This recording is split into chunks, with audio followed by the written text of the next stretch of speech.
ఒక్కసారి కొమ్మూరి గోల్డ్ కి కాల్ చేయండి. తాకట్లో ఉన్న మీ బంగారాన్ని విడిపించి మార్కెట్ ప్రైస్ కి వాళ్ళు కొనుక్కుని మిగతా డబ్బులు మీకు ఇచ్చేస్తారు. తెలంగాణలో కొంతకాలంగా ఎదురు చూస్తున్న కొత్త రేషన్ కార్డుల పంపిణీకైతే రంగం సిద్ధమైంది. కొత్తగా మంజూరైన రేషన్ కార్డులు ఇప్పటికే జిల్లాలకైతే చేరుకున్నాయి. ఇక ముఖ్యమంత్రి రేవంత్ రెడ్డి గ్రీన్ సిగ్నల్ ఇవ్వగానే రాష్ట్ర వ్యాప్తంగా కూడా పంపిణీ అయితే ప్రారంభం కానుంది. ఈసారి ప్రభుత్వం సాధారణ పేపర్ రేషన్ కార్డులకు బదులుగా అత్యాధునిక స్మార్ట్ రేషన్ కార్డులను అయితే అందుబాటులోకి తీసుకొస్తోంది. ఇప్పటి వరకు రేషన్ కార్డ్ అంటే ఒక పేపర్ షీట్ అనేది గుర్తొచ్చేది. కానీ ఇక నుంచి పరిస్థితి అయితే పూర్తిగా మారబోతోంది. క్రెడిట్ లేదా డెబిట్ కార్డ్ సైజులో చేతిలో జస్ట్ ఈజీగా పెట్టుకునే విధంగా కొత్త రేషన్ కార్డులను అయితే తీసుకొచ్చారు. వీటిపై క్యూఆర్ కోడ్ కూడా ఉండటంతో లబ్ధిదారుల వివరాలు క్షణాల్లో తెలుసుకునే అవకాశం కూడా ఉంటుంది. రాష్ట్ర ప్రభుత్వం ఇప్పటికే ఈ కొత్త కార్డులను ముద్రించి అన్ని జిల్లాలకైతే పంపించింది. ఇప్పుడు పంపిణీ తేదీ కోసం ఎప్పుడు రిలీజ్ చేస్తారు అనేది అయితే అందరూ ఎదురు చూస్తున్న అంశం.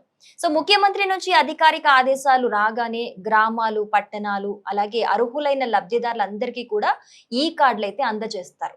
ప్రస్తుతం తెలంగాణలో 1,05,00,000కు పైగా రేషన్ కార్డులు ఉండగా దాదాపు 3,40,00,000 మంది లబ్ధిదారులు ప్రభుత్వ రేషన్ పథకాల ద్వారా ప్రయోజనం అయితే పొందుతున్నారు. ఈ భారీ వ్యవస్థను మరింత పారదర్శకంగా సులభంగా నిర్వహించేందుకు ఈ స్మార్ట్ కార్డులను అయితే తీసుకురావడం జరిగింది. ఈ కొత్త రేషన్ కార్డులో కార్డు యజమాని పేరు, అలాగే చిరునామా, కార్డు సంఖ్యతో పాటు క్యూఆర్ కోడ్ అనేది కూడా ఉంటుంది.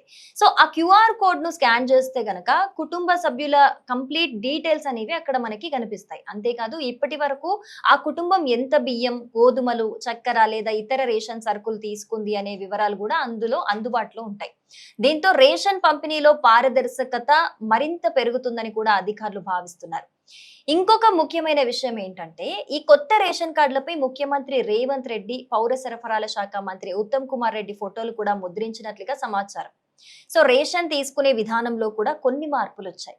రేషన్ షాప్ కు వెళ్ళిన తర్వాత లబ్ధిదారుడు క్యూఆర్ కోడ్ స్కాన్ చేయొచ్చు లేదా కార్డ్ నంబర్ చెప్పినా కూడా సరిపోతుంది అనమాట. సో ఆ తర్వాత కార్డ్ లో పేరున్న ఏ సభ్యుడైనా సరే బయోమెట్రిక్ ద్వారా రేషన్ తీసుకునే అవకాశం అయితే ఉంటుంది. కానీ ఆ రేషన్ తీసుకునే వాళ్ళ బయోమెట్రిక్ అనేది ఆ కార్డ్ లో అయితే వాళ్ళు ఉండాలి, ఆ పర్సనే రావాలన్నమాట. సో దీంతో కుటుంబ పెద్ద అందుబాటులో లేకపోయినా సరే, అంటే ఫస్ట్ ఆఫ్ ఆల్ కుటుంబ పెద్ద రావాలనేది ఉండే కదా, ఇప్పుడు అట్లా కాకపోయినా సరే ఇతర కుటుంబ సభ్యులు ఎవరైనా సరే ఈ రేషన్ తీసుకోవడం అనేది ఇప్పుడు ఈజీ అవుతుంది అనమాట.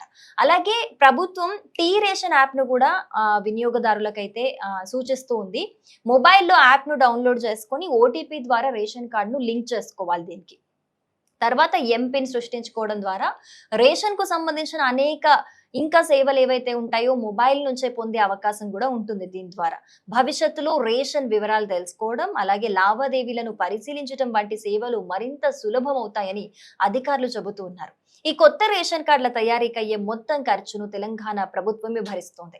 కార్డుదారులు ₹1 కూడా చెల్లించాల్సిన అవసరం లేదు. అంటే ఈ స్మార్ట్ కార్డులు పూర్తిగా ఉచితంగా లభిస్తాయి అన్నమాట. సో తెలంగాణ రాష్ట్రం ఏర్పడిన తర్వాత తొలిసారిగా ఈ తరహా స్మార్ట్ కార్డ్ రూపంలో రేషన్ కార్డులను అందించడం నిజంగా విశేషంగా చెప్పుకోవాలి.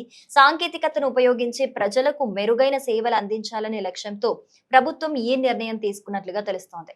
రేషన్ పంపిణీలో పారదర్శకత పెరగటం, నకిలీ లావాదేవీలకు అడ్డుకట్ట పడటం, లబ్ధిదారులకు సులభమైన సేవలు అందించడం ఈ కొత్త వ్యవస్థ ప్రధాన ఉద్దేశంగా తెలుస్తోంది.